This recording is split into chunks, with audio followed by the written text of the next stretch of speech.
kiçik toy günüdür. Ali senin üçün qohumlar gəlibdi. Səni seviri hamımız təbrik edirik. Mənim talış nəvəm də cəl nəvəm, səni verən Allahıma təşəkkür. Gün o gün olsun böyük toyuna gələk, ay ömrümün çiçək açan baharı.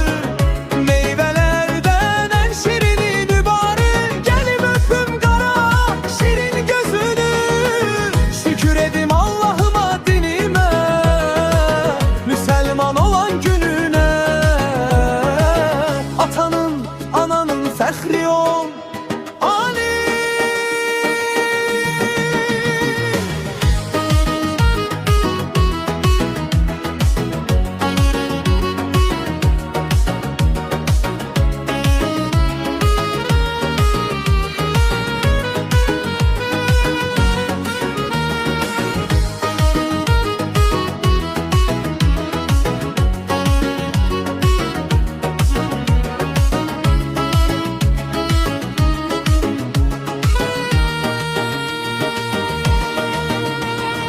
Bugün nəvəmin kiçik toy günüdür.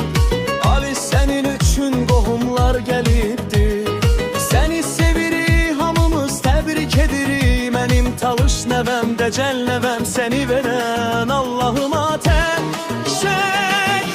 Gün o gün olsun böyük toyuna gələk, ay ömrümün çiçək açan baharı.